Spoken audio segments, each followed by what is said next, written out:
Apologies, a few minutes late, some tech issues. I'm not naming names, just saying for once it was not me. It's happened to me plenty, but not me this time. Happy Friday. 8-game slate, man. That is the perfect amount. No complaints if you lose tonight. It's your fault. You're supposed to win all the 8-gamers for sure. Still waiting on some injury news. We just got one as we were just jumping on air. Chris Paul officially ruled out as speculated. The Lakers, of course, Anthony Davis had the fist. He's not feeling particularly well. He's fragile just in general. He is questionable, and he is the latest body part to fall. Well, he's at the latest game tonight, so we'll see when we get that news. Certainly that can factor in as far as building lineups tonight. LeBron already ruled out. It's Westbrook season. It's Will. It's Chief Justice. You know him from such things as the Prop Shop. And like every prop video that's put out in social media for RotoGrinders, not every one of them, but a large chunk of them for sure. Will, what's up, dude? How are things in your world? 8-gamer. This is the sweet spot, man. I love it. I was just telling producer Steve, I really like this slate. I feel good about it. As do I. The not last night's slate, I faded. The slate before, I felt really good. On hell, my man. I hadn't talked to him in a long time. But yeah, I'm glad to be on. I've got to go ahead and get my lineups in on FanDuel. Now that we have the Chris Paul news, I can officially start refining and submitting what I'd like to get in tonight and what I feel like is the correct build. Dean, I don't know if people know this, but I don't play DFS daily anymore. Per se, in terms of lineup building, because of the props and how well I've done over the years. But I must say that this week, man, I felt like it's been a DFS week for me. I think a takedown is coming. I don't know if you guys, have ever heard the artist named Benny Siegel, but I can feel it in the air. And if you hadn't heard Benny Siegel, then I think everybody knows Phil Collins. Yeah, I can feel it coming in the air tonight. Hold on. I'm very excited about these slates, and I think I think a takedown is in the near future. Dare I say tonight? So I'm really excited to come on and hang out a little bit and talk some fantasy sports. I mean, I've been refining my build all day. So for all of the multi-entry people, you're going to get, I've been in the game. I've been in the lab building, which is why this Chris Paul news was so important. I'm sure Cameron Payne is going to come out with ownership through the wazoo right now. And rightfully so. So I'm not going to argue with anybody wanting to get in tons of campaign, but I really like this slate. I think there are some really attackable spots here. And so I am just thrilled, Dean. And I know I keep talking about it, but I am thrilled to dig into this slate with all of these fine people. And maybe I'll trim a little bit more fat before I submit, but I feel like my build is about where I wanted. I've had one actual build that was filtered down, and when it came out at the time of where I had it, I liked what I saw. All my range of ownership projections was where I wanted them with lineup HQ. You know how I play, Dean. I have a very aggressive style. I have 3 guys locked in tonight, so I have 100% of them, and we're gonna go to town here and see if the Chief can pull off a 6-figure score. Whoa. Prior to Chief's wedding next year. I know I'm talking in third person, but wedding's coming up. And the baby doesn't need a pair of shoes, but Mama sure would like some. So I want to make sure we can keep the profits rolling in. And I think people are probably have heard me talk enough. But it's 8-game slate, and I have a full grasp of this slate. Not that I don't have it any other time, but I mean I've been in for this one. Really excited to get this one going. Yeah, I hear weddings are expensive. It's my understanding. So yeah, you want to start stockpiling some money on the side. Whoop. Will, are you still with me? Your voice just went all funky. Did Will just freeze? Here, sir. Oh boy, this is the tech issues we were dealing with before. Will, are you with me or no? Oh boy. I think he might be frozen. Producer Steve, is he frozen on me? What's going on? Steve, if you're available. Now I just feel like I'm talking to myself. All right, Will, I see you. You're kind of coming in and out. Are you with me now? Are you hardwired in? Yeah, I'm with you, Dean. I'm with you. I'm here. Okay. All right. I'm not sure if you noticed, or your computer got funky on my end, and I don't know if people can hear you or not either. But you're kind of going in and out on me. But hopefully that will clear up. You know what I think happened, Dean? Because I think you know what I think happened. I think I was building. I think I hit the optimizer button because we're on a different streaming system now, and I think I hit the optimizer button. I think that interfered with what we were trying to get done here. So sorry about that, folks. That was on me. That's my bad.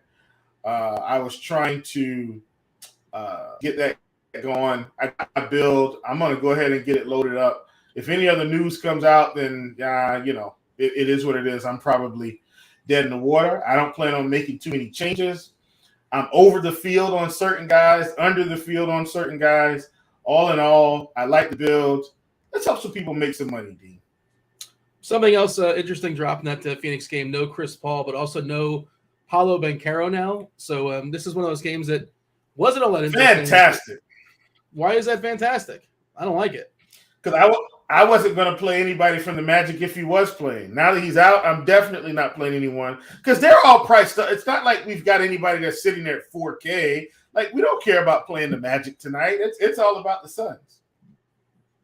Yeah, but so if people were going to play the Magic and they were bad plays, however bad they may have been earlier, now they're incrementally at worst better plays because Banchero's out of the lineup.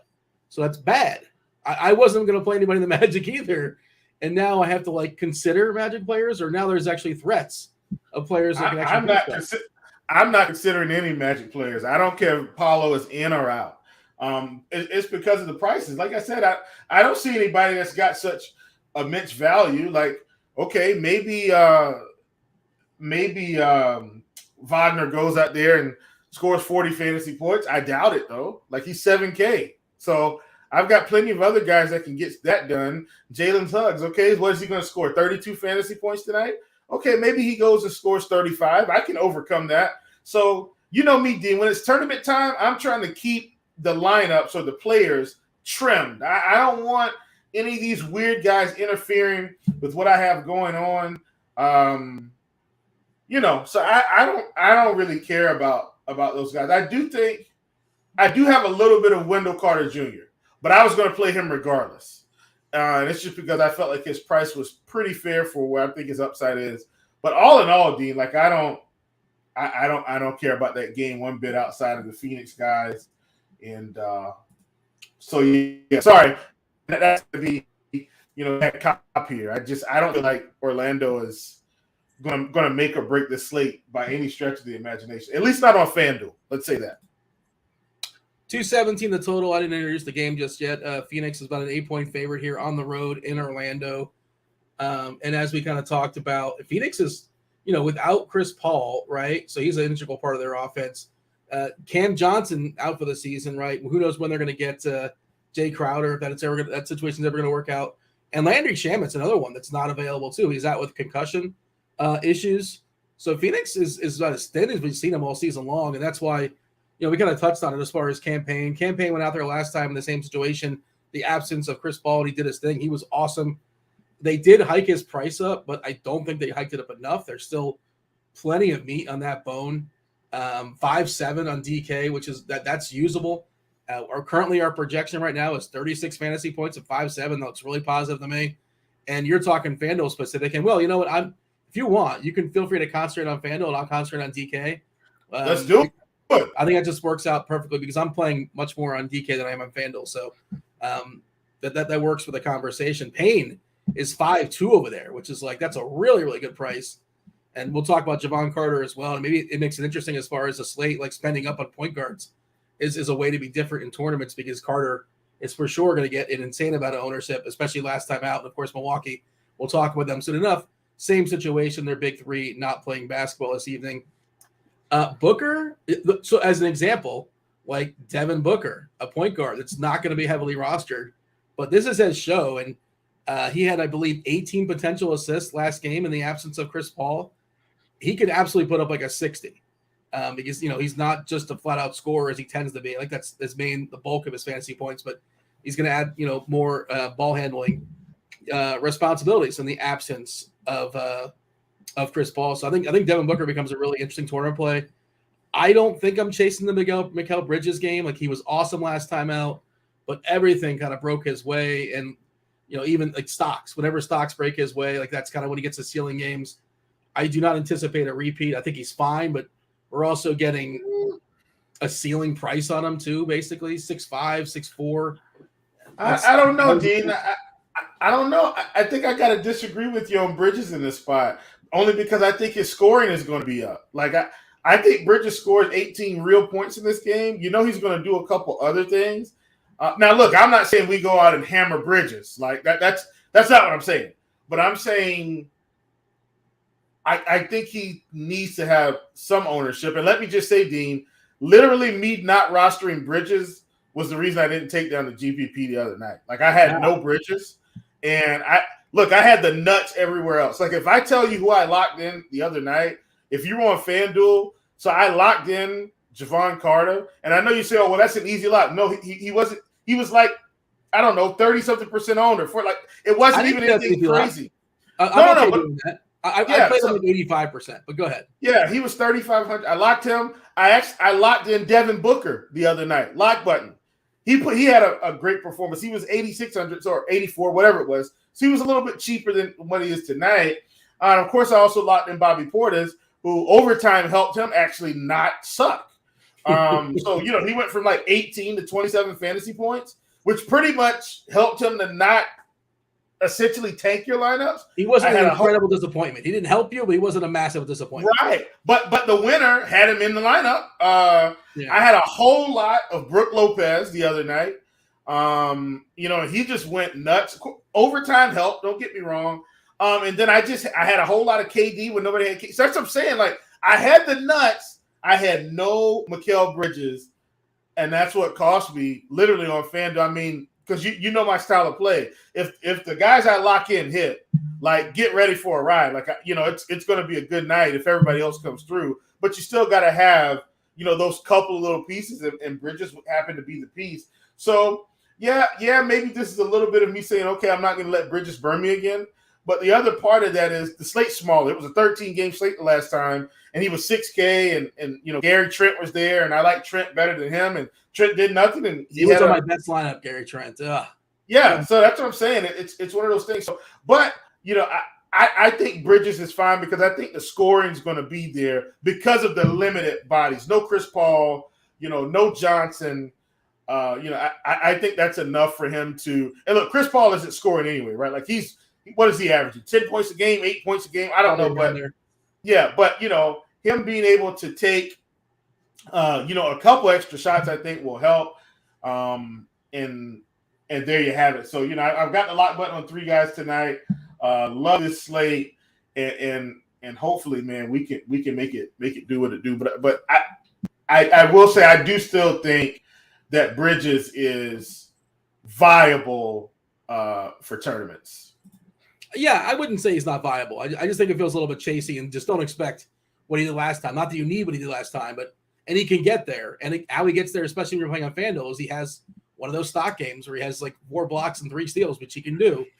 Like OG Anunoby's been doing that of late. Have you seen his price on FanDuel today? I think it's 8.5, which is like insanity.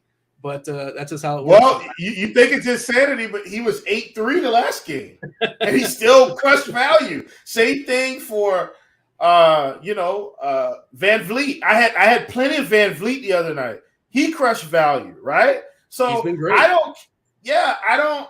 Sometimes you just got to take shots on these guys that when they're slightly overpriced, but guys are missing. Like Pascal Siakam be missing is a big deal, especially if Gary Trent's going to go and hide in the corner. Now, Gary Trent didn't take nearly as many shots as he usually takes. Took like 8 shots the other night. So I was very frustrated because I was heavily invested in Gary Trent over 18.5 real points in the prop scene. And, of course, he drops 11. But I don't think we see that tonight. I definitely think Gary Trent gets back to 14, 15 shots. He's another guy I know we're not on that game. But, I think even though these guys are overpriced, I buck their projection so I can get a little bit of them in there. In the off case that, Dean, they just continue to drop 50 burgers while Siakam is out, I want to be involved in that in tournaments. Understanding, I know you may be playing a little bit more single entry. I'm heavily in the mass multi-entry streets right now. How many lineups are rolling out tonight? I'm at 100 currently. Okay. Yeah, if you're running 100 lineups, of course, Bridges got to be in your pool. Yeah. Okay, it's good that you said that because, Payne, Booker, Bridges. I think Ayton's got to be in your pool to some degree. It's not my favorite play, but I'm fine with it. Torrey Craig, I guess I'm fine with it, but probably not.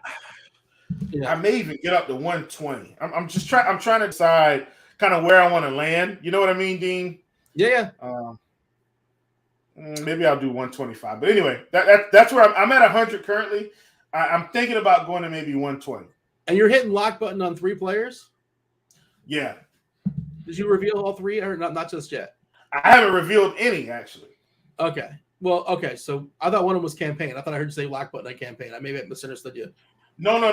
I'm just saying now that Chris Paul is out, like we're going to see a lot more campaign. I planned for Chris Paul to be out, so I had already bumped campaign's projection to where I wanted to be.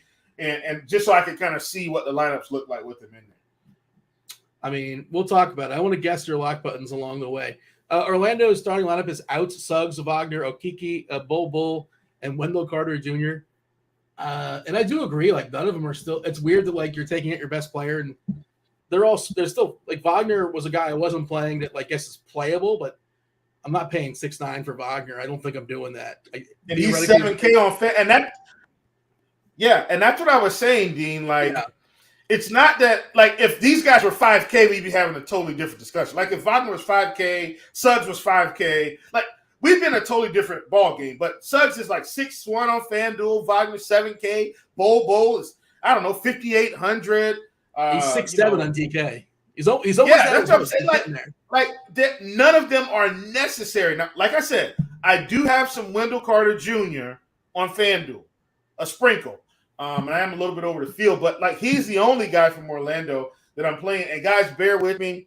I am uploading my script. I think I'm going to keep it at 100, Dean. And then if I need to, I'll just run an additional 20 and hand build some stuff. I am loading that. So if I freeze up a little bit, I'm sure that's what it is. So yeah. Oh, we've got Cloud LLC. Now this is off script here. He's saying Boucher is going to be a lock for him. I like Chris Boucher. But the Toronto Raptors don't like him. I like Nick Nurse. I just can't. Not at his price. He's 5,700. If he was 4K, I'd have a lot more shares. But we'll talk about that because they lost Precious Achiuwa. He's going to be gone for a while. There was talk that he's Nick Nurse threw out. He was considering starting Rat That Young in the second half.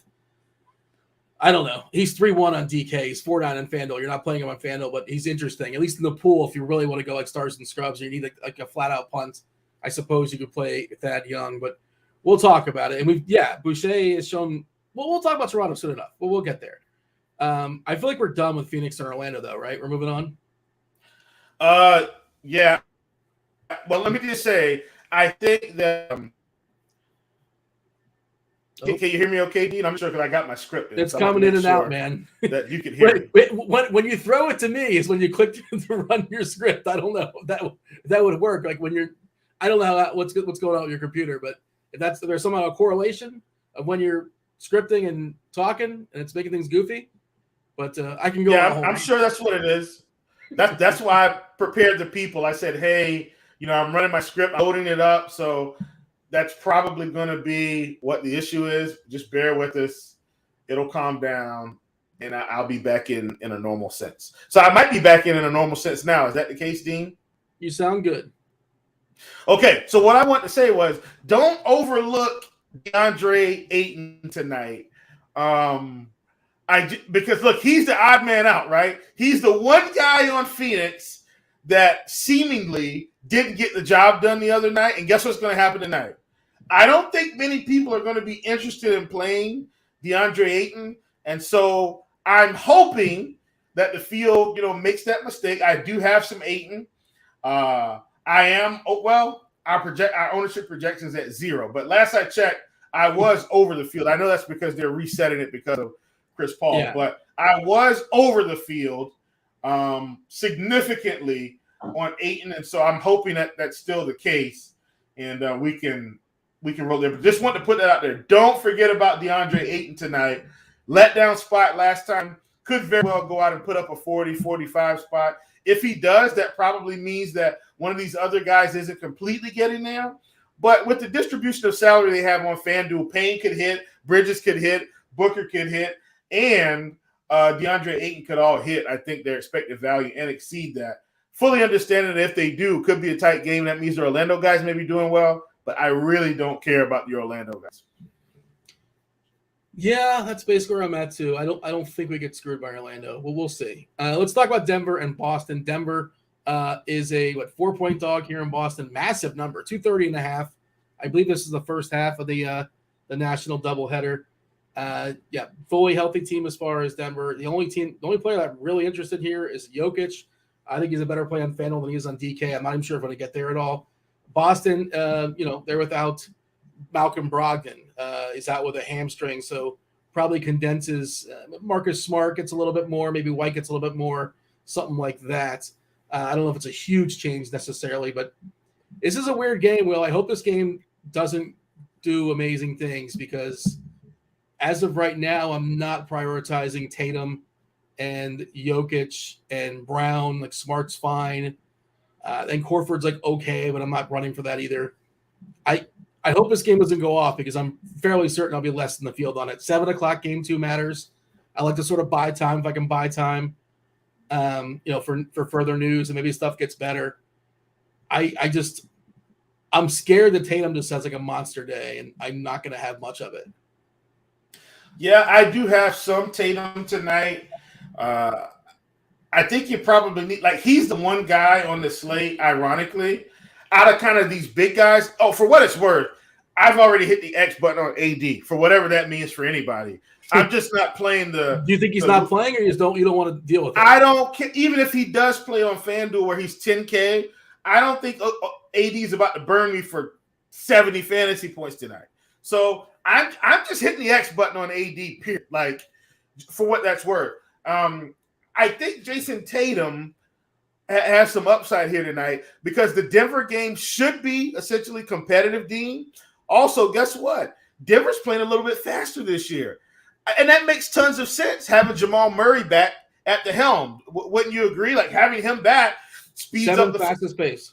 Yeah, so all of that combined and the fact that, hey, Denver's not a top 5 defensive team, I like the fact that I think Jason Tatum could be pushed to hit some upside tonight. And so, out of the big spins, Dean, what I will tell you is I think he's the only guy I have in my build that's over 10K.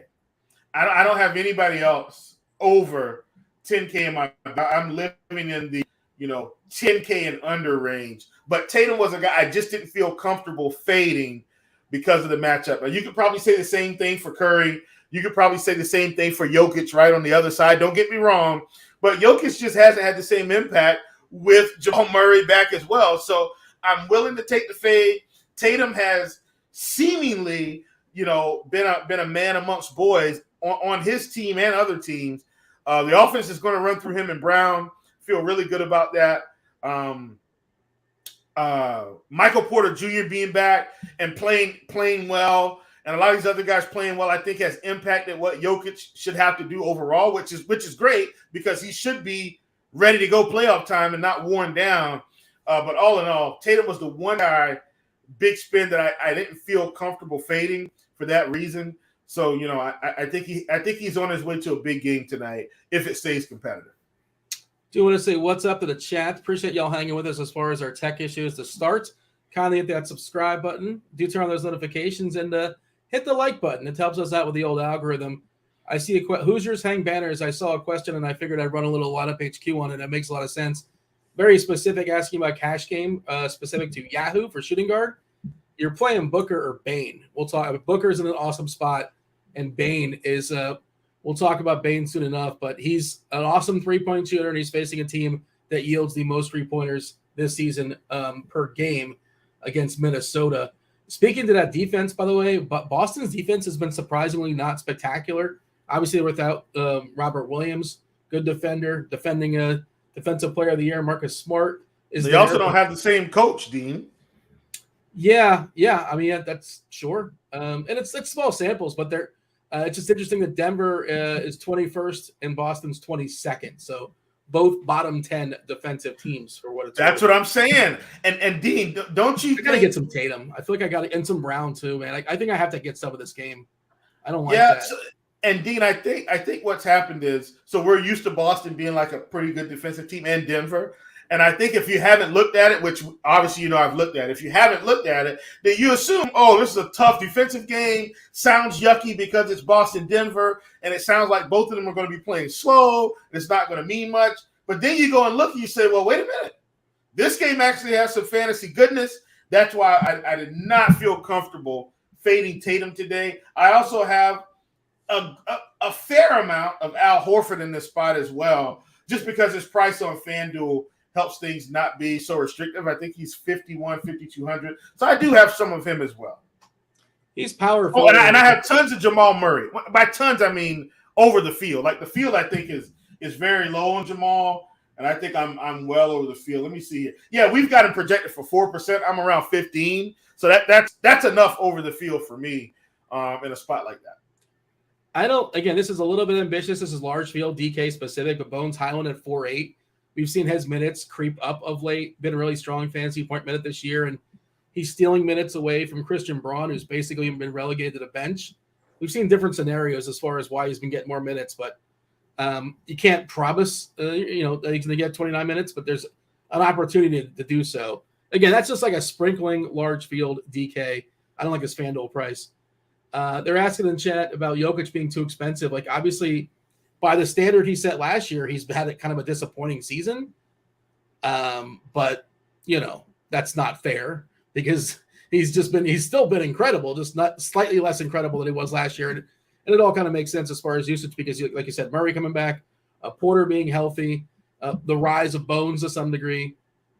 I would play Jokic more on FanDuel where he's in the 10s and he's 11-7 on DK, which is, again, playable. And you have the value to get there. It's the rest of your lineup could still look pretty good. But I don't know if I'm getting it. I might get one, but we'll see. Anything else here of notes, or shall we move on? But TJ is talking about Mo Bamba in chat. How much is he specifically on FanDuel? Bamba has taken minutes away from Bull of late. Like Bulls has fallen back and Bamba has moved forward. And maybe that will be the case again tonight. Maybe Bull is starting, but Bamba ends up with more minutes potentially. Cade Cunningham officially out too. Great, of course. We'll talk about that in a second. Might be Jaden Ivey season. He seems like the guy that's most likely to just rise out of that group. I'm not going to play. I don't think I'm going to play Corey Joseph, who probably starts, or maybe Killian Hayes, who possibly starts. We'll see. We'll get to that game soon enough. Did you have a thought as far as Bamba? Because I'm curious what our projections have for him. They're probably low, but he's probably going to play 20 minutes, 20. I don't hate the I don't hate the Bamba call, but it is. Look, he did specify MME GPP. 20 to 25 minutes. I think what you're hoping is he comes back, scores 10, 12 points, pulls down, 6 to 8 rebounds and assists, and probably picks up a few blocks and steals. Like, that's what you're hoping for from Mo Bamba. I'm not pulling the trigger on Mo. I've got another guy that I like that I'm going to continue to play. If you listen to the Morning Grind, you probably already know who I'm talking about. But I have another guy in that same price range that I'm going to continue to roll out each and every night that I put together a MME build, and I think that's somebody we'll get a chance to discuss later as we get further down the line. The thing about Bamba, he's got that injury history. Like, they're just not going to let him play beyond like 26 minutes, maybe 25. Like, and he could be good in 25 minutes. But for his price though, I mean, he's only on FanDuel. He's only 4,500. Like, I think that's fine. TJ's on a good beat there. For 4,500, you're not giving up that much to take on a guy that could get 30. You know what I mean? He could. Not saying he will. He could. So I think the risk is worth the reward with MME Mo Bamba. Tequila. Is that you worked in the Pee Wee Herman song? Is that what was going on there? What's the name of that song? I don't think it's called Tequila, or is it called Tequila? The it's song Tequila. only has one. Is it called? Yeah. There's only one word in the entire song, right? Correct. All right. Detroit against New York. 225 is the total. Detroit has Cunningham ruled out. 8-point dogs here. He was playing like he was doing okay fantasy wise, but he was horrendous as far as efficiency. Like, maybe he was just dealing with an injury, and that kind of explains how bad he was as far as his shooting. Diablo, I believe, is expected to be available. They're also going to get Alec Burks back. I don't know how much he plays. This will be his first game this season, I believe. Really, Detroit has bodies, I guess is the first thing we should say. Yeah, they do. They have plenty of guys. Plenty. Like, I'm not playing Detroit. Like, I'm actually more afraid of Detroit probably than any other team, Dean. Like, it's crazy. Like, Bojan Bogdanovic got an extension, and then his minutes became lower. Like, they started playing him less minutes after an extension. That's how many bodies this team has. It's ridiculous. So I can't get on board with the Detroit Pistons, fully understanding that one of these guys may have a game. I don't know who it is. Don't care. And just not. Their rotations are pretty tight for what it's worth. Like, they were playing their starters like 34, 35, 36 minutes. Here's the one interesting thing. I think they weren't doing that for Bogdanovic. I can tell you that right now. His minutes have come down significantly, and he's the starter, Dean. Somebody had a Bogdanovic over and just missed it, I'm pretty sure. Listen, 34 minutes, 26, 32, 29, 33, 30, 34, 35, 27, 26, 30, 26. I can't. The man gets an extension, and I mean, listen, that's great. I mean, just in terms of the amount of work he has to put in to get paid, this is a great trade-off. Less minutes, more money. But I for one would want to be out there. I'll just say this: 66 minutes. I don't know what you want to do with that sample, but 66 minutes of Jaden Ivey with Cunningham off the court, right? Again, not 13%. A massive sample. What's up? I think it's 13% usage increase, Dean, if I'm not mistaken. Well, it's all the way up to 34.8%, and you're right, 13.2% usage bump. Dean, you got to do homework, man. See, I do my homework when I got a show. You pull that out. I already had that swirling in my brain. Didn't even have to click a couple buttons, but I'm with you, Dean. Big time. So you don't think that 34.8% usage is appealing, or that's probably not going to sustain like fully, but maybe it falls back to 30, which is still really good. Yeah, 34.8 is elite. I just think that's interesting, and we've seen him have games this year. If I'm playing Detroit, it's probably Ivy is kind of what I'm getting at. Yeah. What's his price on DK? 5.7. Exactly. Price on FanDuel is 6,700. I'm just not getting involved. Okay, that's why we're having a different conversation. Correct. There you go. Yep, just not getting involved. But I like this. I like the exchange of, well, wait a minute. What? Oh, I got it. That makes more sense. This helps the show. I think this helps to be a good show. I'm actually glad I'm in the FanDuel streets tonight, D, because that's where I've made my career mark on FanDuel. So this is fun. We're projecting Killian Hayes, as it looks like our projection team has him starting. That's not official. We'll see. We have Hayes, Ivy, Bay, Bogdanovic, and Stewart. New York, Brunson, Reddish, Barrett, Randall, and we're projecting Sims. Tell me I don't have to worry about the big man rotation of New York. Tell me I don't have to worry about the Sims, the Toppin, the Hartenstein. Do I have to worry about this? Maybe you do, maybe you don't. I have a slim bit of Hartenstein, just in case. I probably need to have a slim bit of Jericho Sims as well. Toppin, I'm not as worried about. They just seem content in not actually giving him real minutes. Like I don't know why. Like I know he's played like 27 minutes one of these games, but he just I don't know. Like just trade the man, get him out of there. But yeah, nobody's trading him, though. You can't just say we're going to trade him and that's that. Like you got to have somebody that says yes, we'll take him and we'll give you this. No, I understand. I understand that, Dean. But I'm saying, hey, if we put it out there, hey guys, we're fielding, trying to get some feelers for Obi Toppin. What are we thinking? You know, it won't have to be an expensive trade because he's still in his rookie contract. No, you know, they could probably get a second rounder and like a veteran, back end veteran player like Ish Smith or something like that. You know, I'm just saying, generally speaking, that's probably the type of trade they would make or could make. But for me, Dean, there's one guy in the New York Knicks I want to play right now. Brunson Burner. No, his name is Julius Randle, and we're probably having a different conversation because on FanDuel he's 7,400. I have tons of Randle in my build tonight. I know on DK he's 7,900, so I get the pricing difference there. But at 7,400, you know, once Randle gets anywhere close to 40, like I'm feeling really good about my investment shares that I have. And I meant to go back. Let me look and see where the field is supposedly going to be on Randle tonight. And I know I feel like I'm over. Yes, looks like the field is going to be around 15%. And I'm sitting around 25 right now. So I got about 10% more in the field. Definitely think Randle is a guy on FanDuel that you want to get some shares of. He's been playing really well. Gets a matchup with Detroit tonight, a team that he should essentially be able to get going against along with his other teammates. Really like Julius Randle. Definitely think he'd be a part of your mass multi-entry bill. Yeah, I like Brunson a good bit. This Detroit defense is not good. And the tricky part is, you know, some of the best value on the slate, Javon Carter, Campaign, their point guards as well. Potentially, arguably, in the year 2022, the best play on the slate might be a point guard named Russell Westbrook.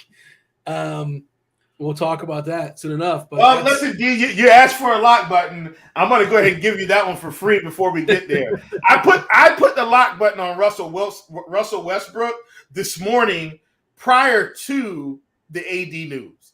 Like whether AD was in or out, that was not going to influence my decision on Russell Westbrook. So, and here's why. And D, I know you don't like to do it like this. You know me. I like to hop around games. We get on a topic, might as well go to the game.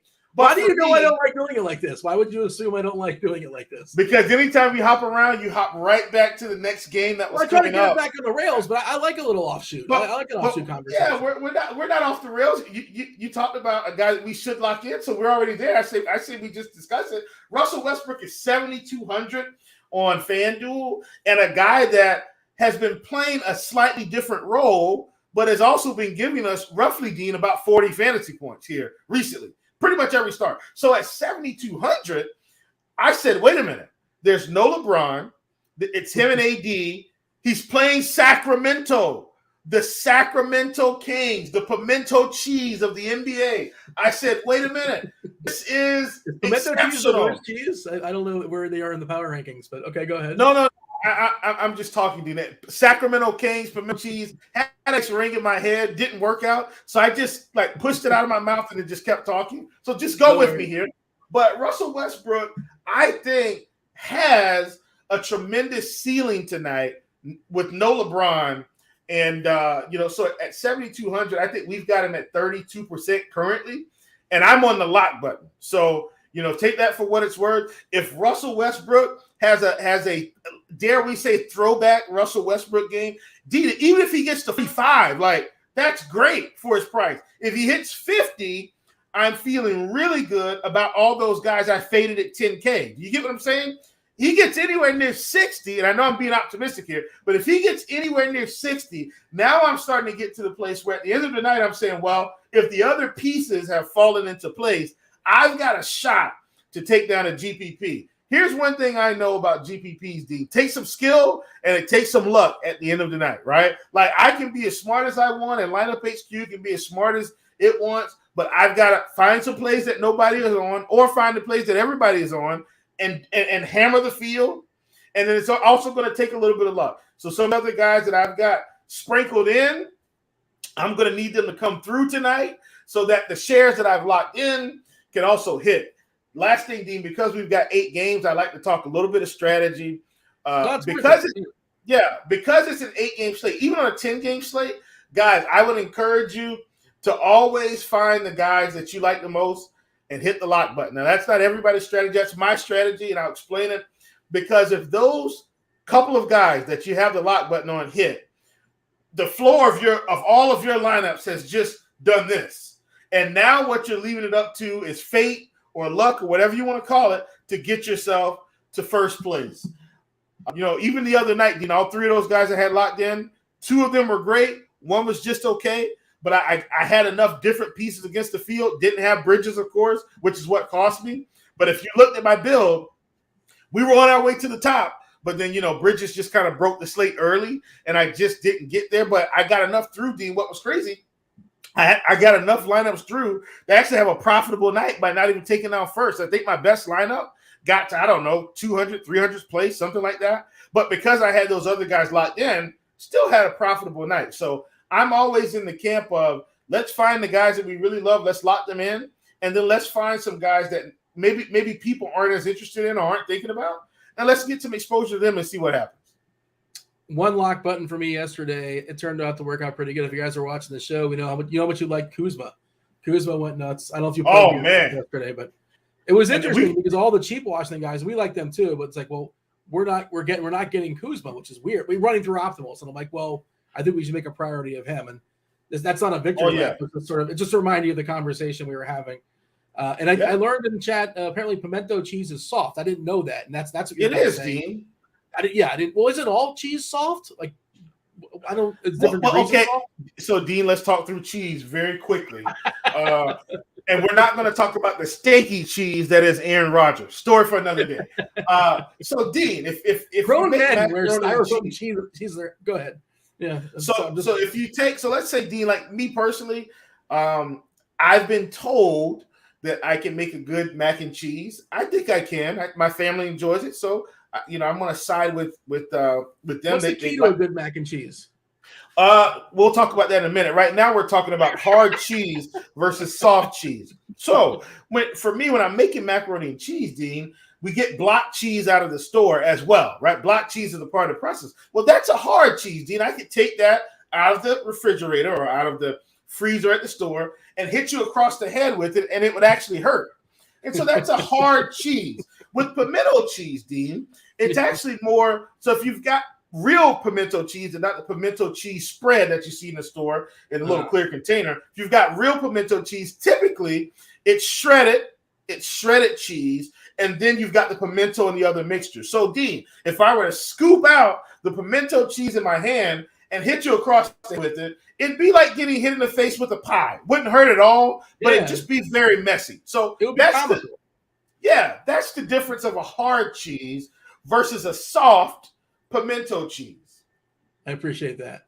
Secret to a good mac and cheese, the right consistency of eggs, milk, and butter. Now I use a little bit of salt, a little bit of pepper, a little bit of accent.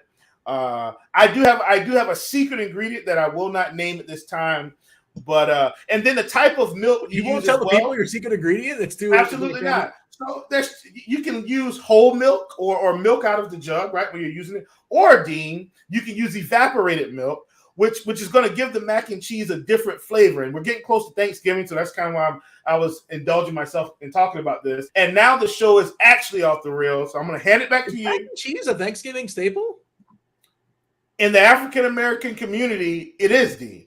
In fact, mac and cheese is a staple at all holidays: Thanksgiving, Christmas, 4th of July, Sundays, Thursdays. It's a staple of the home. People are getting at me in the chat. Apparently, I'm not a big. We don't have time to get into it. Mac and cheese is like it can be a 10 or it can be a 1. It's a real wild card for me. Well, Dean, listen, that's your opinion.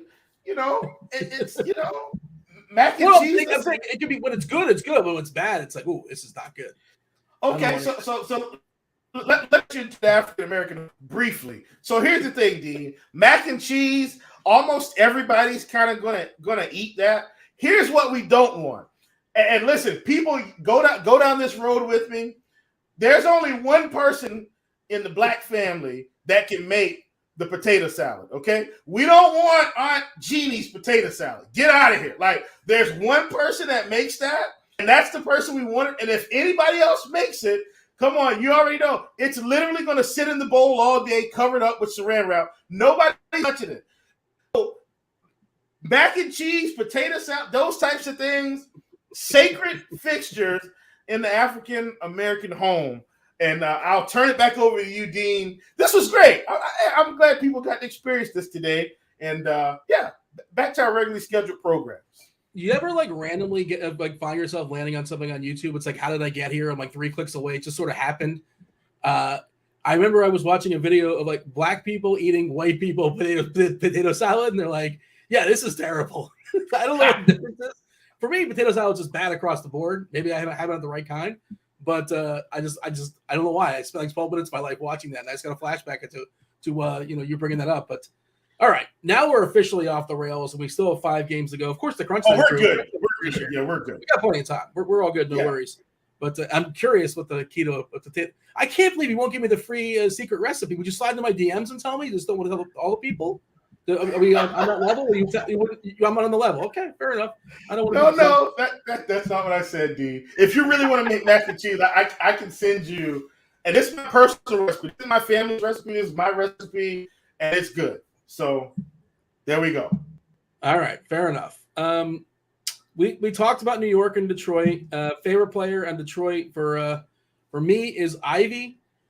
You didn't seem to be very enthused about either. For New York, I liked Brunson. You like Randall as far as our favorite. Is that reasonable to say? Can we move on beyond that? Of course, you can play Barrett if you want to as well. Yeah, man. Yep. I mean, I like it.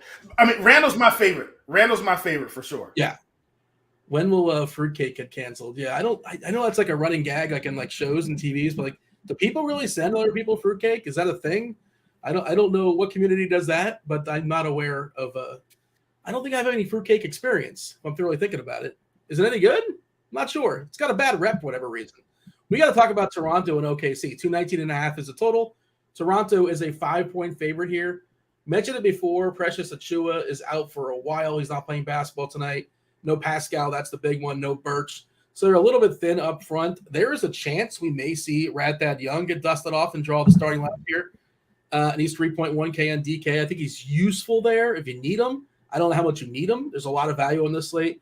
4.9 on Fanduel. I can't imagine getting there. You could speak to that. We've already talked glowingly about FEV. He's been fabulous since coming back with his back. And Anunoby, that price on Fanduel is really hard to get to, but he can justify it on the right nights. It's fun because it's FEV, it's Anunoby, it's Barnes, and then it may be some of these other fringe guys, Trent as well. And then you could always run it back like we did the other day with Milwaukee and SGA as far as a little game stack. I don't know if you need much beyond SGA. I don't think I do. Do you? So I love SGA, but he's another guy that I'm fading tonight on FanDuel because of the price. And it's not that I don't think he has upside like that. So let me get that out of the way. But I just really feel like this 7, 8, 6, 5K range. I just think this is the money spot for the slate. I feel like there's a handful of guys that are going to do some great things for us tonight. And believe it or not, OG Anunoby is in that crowd. Now, I know he's 8,500. And yes, he is overpriced. I'm going to agree with you, Dean. OG Anunoby at 8,500 is overpriced. But I can't deny the fact that he's playing the Oklahoma City Thunder. And he's been stellar without Siakam. This is a great spot for this team. And so I'm expecting him to go out and do his thing. And so I'm rolling the dice here saying, hey, if we get another 48 fantasy point game out of him, then I've won the day, right? So if he puts up 39 fantasy points, okay, not good, but not bad. But if we get in that 45 to 50 range on him again, hey, I'm feeling really good about my investment. So I don't have him like he's only, I think, projected around 1% or something like that, Dean. Now I don't have him at like 20% or something, but I've got enough to. He has a really, really, really, really, really big performance, that I've got enough to do well against the field. I don't know if I have much else to say about this game. If you got anything else, by all means, go for it. But, it's nice to know where the minutes are coming from. I see several people in the chat talking about Chris Boucher, and I know we've had our fun with Boucher over the years. We know what we're getting into. Like, he's volatile. Nick Nurse loves him 1 minute, hates him the next minute. I think he's currently hating him, but he might need him. I don't think I'm getting there unless he starts for whatever reason, but I'm shocked if he starts. I don't think that's not happening. The chat's talking about the Ivy projection. Did it jump like crazy? I bet it did. Because, if they're going by rates this season, it's probably – Ivy might be useful. We got a big boy projection on him. Woof, man. Almost 40 points on DK. That is a huge projection for Jaden Ivey. Yeah, at 5.7K. Even if you, temper that down a little bit, try to see if anybody else – Stu is okay. We got a pretty good projection on Bay as well. Maybe got to revisit Detroit. But I did like Ivy, and I still like Ivy. Maybe I'll play a little Ivy Brunson back and forth, that kind of thing. But Toronto, OKC, you got anything else in this game, or shall I move on? Let's move it, Dean. T from LOC, in tournaments, can we fade mac and cheese if we're locking in cornbread? Wait, cornbread, is that supposed to be and pudding, or is there such thing as cornbread pudding that I'm not aware of? Is there a thing called cornbread pudding? Cornbread pudding. Nah, I take mac and cheese over. There is. I take some cornbread. I take some cornbread mac and cheese over the cornbread pudding. But that's me. Listen, this is all. Listen, folks.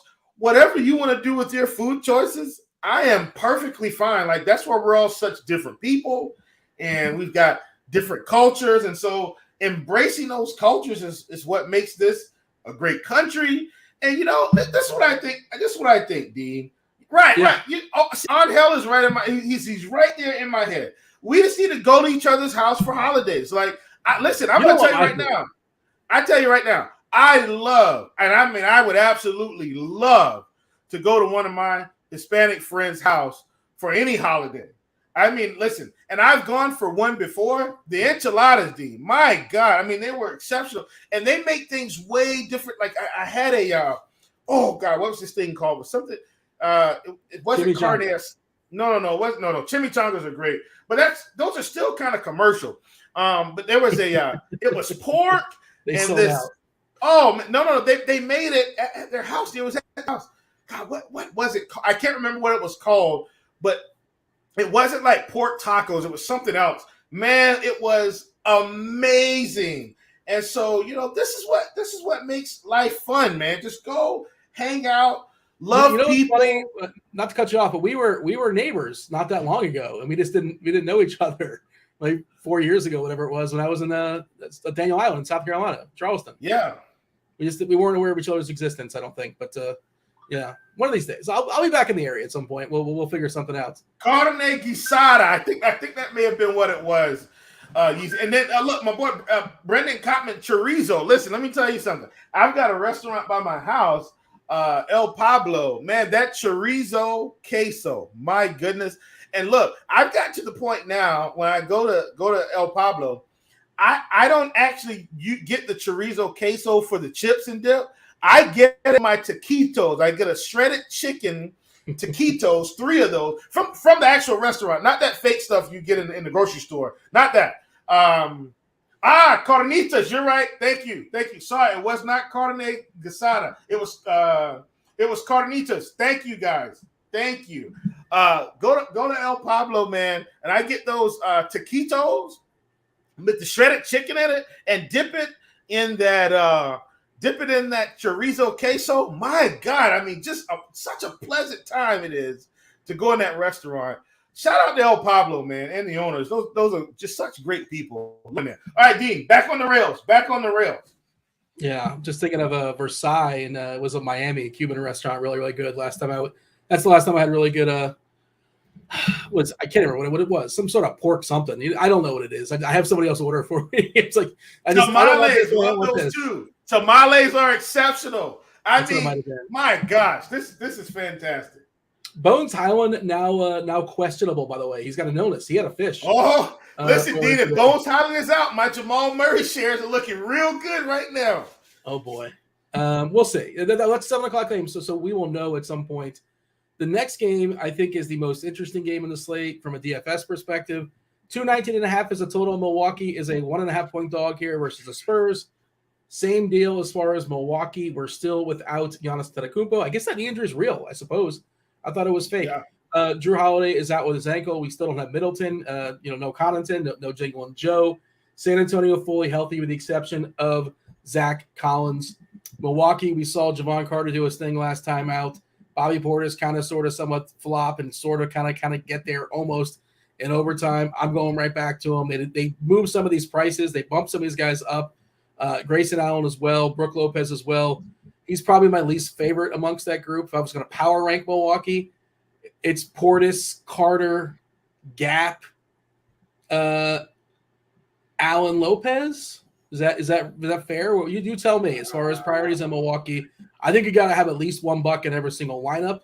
Tell me I'm wrong. That's where I'm at right now. Yeah, I mean, I think I can go with those rankings, but I think by doing that, I feel like it's diminishing what Brook Lopez can actually do. And yeah, I know we're saying, it was overtime. But listen, Brook Lopez had 40 before overtime, okay? So it's not like, anything. And yes, he did have one of those crazy 4-block games in the first quarter or something like that. So I get it. But Brook Lopez has actually been scoring enough this season, even with Giannis playing. So I'm not buying the fact that we need to just kind of push Brook Lopez on a bottom tier. What I will say is I do agree with the top two. It's probably Portis, Carter, and I don't think it's so much of a drop-off, but I do think Lopez and Allen is the next, let's call it tier down, but they're not as far away as you think, based on their prices. You get what I'm saying, Dean? Like, Carter is probably better for the price. Portis on FanDuel, just lock him in, folks. I've got the lot, but he's 5,800. Like, that's ridiculous. He was 5,800 the last slate. So what happens is he didn't do anything. They didn't change the price with even the guys out. And I said, well, I'll just go back to the lock button. Makes perfect sense to me. I'm hitting the lock button, expecting him to come out. Even if he just gets the 35 fantasy points team, I'm okay with that. He's 5,800. I'll take it. I'll move on. But I don't think the drop-off for Brook Lopez in a spot where he could be relied on to do a few things is that far down. So I'm probably, once again, going to be more heavy than the field than Brook Lopez. And, that's where I am. Spurs allow the 5th most 3-point attempts this year for what it's worth. So it's not the greatest 3-point opponent matchup. And that's basically what Brolo is these days. But he's still fine. You can still play him. And the field is about 15%, Dean, looks like. And I'm roughly around 25. You get what I'm saying? Like, I'm not at 40, but I'm enough to where if he gets going again, I've got a few more shares aggregate than the field does. You have a rule in your script, like no more than $3, no more than $4. Like, where are you cutting it off at? Or no rules at all? No, and actually, I don't have a whole lot of rules today because I've only got about 37 players to be exact, and that's probably a touch more than I would have had. But either way, because of the way my build is set up, I've got Westbrook locked in. You already know I have Portis locked in as well. I'm going to end up with situations where I get $2 or $3 by default. So I didn't feel like setting a rule because I already had one locked in anyway. So that's why I'm 4 by accident. It's 4. I guess it's 4 playable. Or is that I don't think I'll end up with 4 for what it's worth. I think the most I've seen most of them I have 2. I'll end up with 3 in some of the Javon Carter lineups. Do you get what I'm saying? So third, it would be. In fact, I don't even think I have those. But I think the ones that I have 3, it's Carter, Portis, Lopez. I don't have any with 4 where it would be like a Carter, Allen, Portis. I don't have any of those. So that at most I'd be at 3. So question in chat, Michael's asking if I think the RG median projection on Javon Carter is a little bit hot. I do. I think it's a tick hot. But I also, we have it at 38 on DK. 38 DK points for 5.3K. I bumped it down to 35-ish, and he's still a really good play. So, even bumping it down, thinking he's a little bit hot, it's still really, really strong. So, well, here's the thing. And how much is he on DK, Dean? That price is 5.3. Okay, so here's the thing. I'm not expecting him to come out and go for 50 fantasy points. No. But even if he goes 30, like he's less than 6K. He's no, you get what I'm saying? Like, if he puts up 30 fantasy points, great. If he puts up 35, he's probably like getting to the point where to take down a GPP, you need him. If he hits 40, you're not taking down a GPP without him. You know what I mean? So I'm willing to roll the dice again on a guy like Carter and hammer the field yet again. And I will say, perhaps some of his ownership comes down on FanDuel now that Payne is in the picture. I'm trying to figure that out. How much Payne and people are going to play both, I think. Well, and that's what I was trying to figure out. Are they just going to say, well, we're just playing both again, or is that going to shift it a little bit throughout the rest of the slate? And if you told me, by the way, like that Carter's going to score 30 points, no more, no less, I'm not saying I'd X him out, but just the way this slate sets up, I don't know how usable that is to win tournaments. Not really, I don't think. It's not going to kill you. It's not going to prevent you necessarily. But it's like who you're not going to have now. Maybe you don't have Payne. Maybe you don't have Booker, who puts up 65, or Russ, who puts up 60. Right. However that works. Well, but here's the thing, Dean. Once again, I'm mass multi-entry. I've got exposure to all those guys you're talking about. You get what I'm saying? So I guess maybe if you're doing single entry, then it's probably a little bit more of a discussion of how do you get there. And I read something from Michael that says the issue with Carter today is that Ivy and Payne are same price range. Yeah, I do get that, but here's the difference. Ivy, as high as that usage is, he's got a much tougher road to score it, in my opinion, than let's say Carter, who's playing the Spurs. Do you get what I'm saying? Like I still feel like Carter's a better play. Payne should have a much easier road now that Chris Paul is out. Damian Lee may pick up some minutes, but we got to think that these are guys that are going to play big minutes. So I understand it on DK. On FanDuel, though, I don't have any shares of Ivy, but I have plenty of Campaign and Javon Carter. And I don't think there's an overreaction to Javon Carter just because he had a big game. Like, his shot attempts aren't suddenly going to just disappear. There's no Giannis. There's no Drew Holiday. Half of the guards are out. He's needed for scoring. Do you get what I'm saying, Dean? Like, if I was going to fade one of Carter or Campaign, believe it or not, I fade Campaign. Campaign doesn't have to score 20 points for this team to win. They've got Bridges. They've got he's going to distribute, though. He's going to get some assists. But yeah, absolutely. But I'm saying Carter's points are mostly going to come from how many shots does he put in the bucket.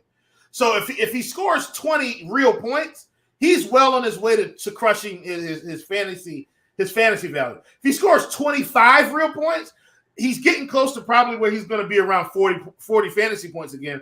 Now he's probably more a necessity than not. So that's kind of the thought process I have between those guys. We got to move. We got to pick up our pace a little bit. Don Easy in chat asking about Beauchamp. I'm not really on that. He's going to start most likely, but he's almost definitely not going to close.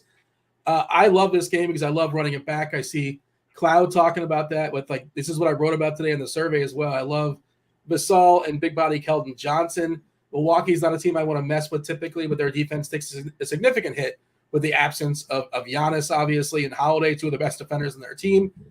I think this is a beautiful game stack, and it's not expensive. Like, you can get $3 and Basal and Johnson, you still have 6K. If you want to throw Payne in there, then you're having a good time, man. Like, this sets up so beautifully for a game stack. I try not to force this stuff, and especially when it's a pretty big slate, 8-gamer, as far as getting a wide game stack as opposed to like a 1-1. But I really love the run backs here. I like Johnson a little bit more than like Basal, and Jones you can play, Pirtle you can play, but those are my two favorite. Your thoughts as far as Johnson and Basal on the other side of this game? Because I like them a good bit. One of my main lineups is going to be $3 or $2, probably $2 or $3 versus Johnson, Basal, either one or two of those, depending on how it works out with building a lineup, obviously, construction-wise. Yeah, absolutely. I will have Johnson. So the guys that I'm going to have are Devin Vassell, Keldon Johnson, and Jakob Poeltl. Trey Jones at 5,800 was just – I felt like he was a little bit too expensive in comparison to like Carter and Payne. So that's really why I'm fading. I don't like to cloud up my player pool. So it's like, is he likely to outperform those other guys? No, he could, but I doubt it. So I've got the fade on him. But Vassell, Johnson, and Poto are definitely in my pool for sure. All right, we gotta get a move on here. 10 minutes or so, crunch time crew. Well, they probably cut like 25 after, right? I guess we have 13, 14 minutes, and whatever we don't get, Andy, SDL cards, Roth, they're going to clean up whatever we don't talk about. Obviously, Minnesota versus Memphis. Minnesota is fully healthy with the absence of Naz Reid, their backup 5. Memphis is fully healthy, ready to go. Triple J, he's been out all season, obviously. Memphis is we're looking at a 5-point favorite, 234. That's a huge total. And I mentioned it before in the show, Minnesota gives up the most made threes in the league this entire season. I love Desmond Bane. I really like John Morant as well. Brandon Clark feels a little bit thin, but if you're desperate and you need like a power forward at 4.2K, I'm okay with that. I can see him doing well here against Minnesota. And I know you're going to talk about Fanduel. Edwards is a really good price over there, right? Absolutely. Edwards is 7,200 on FanDuel tonight. Yeah. So I've got really good exposure. But here's what I will tell you, Dean. I am under the field on Edwards for what it's worth. I think Edwards is around. Gosh, hold on a second. Let me refresh here. It's 34%, right? Is that right? He's gonna be popular on FanDuel because his price is too good. I don't know if it's 34%, but it's gonna be a big boy number. Yeah, but I'm under the field, but not by much. Like if he comes in at 34, I'm around 25. So that means the field is kind of getting me a little bit, but hopefully by the lot buttons I have, I'm making up some ground. But I do like Edwards. I do have, I've got exposure to Edwards and Towns from Minnesota. I'm not playing anybody else. I don't care about Rudy Gobert. I think he's too expensive. I know he just had a good game against Phoenix the other night, but he's going to be all over the place this season. And at 8,200 against Steven Adams, I'm just not buying it. So those are the only two guys that I'm playing. D'Angelo Russell at 6,300, it's fair, but I don't feel like he's in the same. If he goes up for 50 fantasy points tonight, Dean, this is what I do: rub my hands together, close the laptop, and open it back up again tomorrow. But I'm not playing. Yeah. There you go. In fact, I'm not even going to be home. I've got some things I got to do. So get to enjoy the future Mrs. Chief, and it's date night. So we'll do that. So I won't even be monitoring my lineups, Dean. Like I won't even know what's going on probably until later tonight, which is actually great because if something good get alerts on your phone in case. No, I don't want to. I don't want to. If anything good, if you don't have alerts on, it's going to burn you. What if one of your best players is out of nowhere? Dean, I have the FanDuel alerts. I mean, I have the RotoGrinders alerts, obviously. Okay. But here's the thing, Dean. I'm going into this night. You got to understand, when I go on a date, I'm fully focused on human interaction. So I actually don't care about what's going on with me at work. I'll look at the alert. If it's something I can do, I'll change it. Dean, this is why you're single and I'm not. Because I have to detach. Proposal? You should have worked into the proposal, like, just so you know, in case somebody gets injured and I have to be able to give me 3 minutes. You can't get upset. This is important. This is our future financially. She's very understanding. but here's the thing. I love her, right? And so I don't want DFS screwing up my day. So if I get an alert and I have to make a change, she's not going to say, "Hey, what are you doing?" I'll say, "Hey, babe, I need to change something real quick." She knows what I do, so she'll understand. Okay. But she also understands that she's way more important than any DFS lineup that I could ever build in my lifetime. So if I had to choose between her and DFS, you already know, like, DFS gets the back burner. Like, but for 2 minutes, in a heartbeat. Back burner for 2 minutes. 2 minutes, just no. If you hear that, like, Steph Curry's out, like, and that's like your main player. I have no Steph Curry tonight. So if he's out, example. I know, Dean. I know. And let me just say, from Memphis, I'm playing John Morant. I'm not playing anybody else. No, John Morant. I do have some Dylan Brooks. Play some. I'm not playing any Bane tonight. He's 8,100, and so this is the crazy part. See, now you're about to get me fired up, Dean, about this thing. So here's what's crazy, right? I say, look, I'm going to play Desmond Bane at 8,100. Yeah, because he's playing Minnesota, and we've got Desmond Bane projected for 25%. But then we go up, and we've got OG Anunoby in a similar situation against OKC, and he's getting no ownership. This is how you take down tournaments, people. This is how you do it. You're getting a real life example of how this works. We're gonna pay $8,100 for Desmond Bane because he's on a heater, and that's what's happening. Desmond Bane is how you close laptops. No, it's not. He's $8,100 on FanDuel. So you're telling me that it's okay to play Desmond Bane at $8,100 on a heater, but we're not going to play OG Anunoby at $85 on the same heater. This is how you take down tournaments, folks. You take this advice that I'm giving you right now. Desmond Bane, I don't care. I'm taking the fade. He's 25%. That's way overpriced for a guy that's on a heater. He could very well go out and score Minnesota does not have a fire extinguisher. I can promise you that. I got you, Dean. We'll come back to this again. By the way, I like the Brooks price on FanDuel. I think he's a really good play over there, which I never play Dylan Brooks. But listen, tell Eric Evans, look, I'm screaming, but I get passionate about this stuff. I like to help people, bro. No. I love this business. I love this industry. I love RotoGrinders. I love helping you guys get inside my head. I'm not saying I'm the best, but I understand daily fantasy sports. So take that for what it's worth. And Eric, thanks so much for joining us today, man. And yeah, there we go. Dean, back to you, brother. Yeah, I like Morant. I like Bane. A pinch of Clark if I absolutely need him. If things don't crack my way, I might pivot to Clark because I don't think he's gonna be owned. But we'll see if I have spots available. I haven't built anything yet. Or everything's going to change what I have earlier because of all the body parts that have fallen throughout the show. We got to move on. Cleveland and Golden State. This one, 232. This is an easy game. This is a catch-me-up game, Dean. This is like easy. The good game to watch, but bad game to play DFS players. Is that what we're looking at? Yep. This is easy. I've got some Jared Allen. I'm not playing anybody else from Cleveland.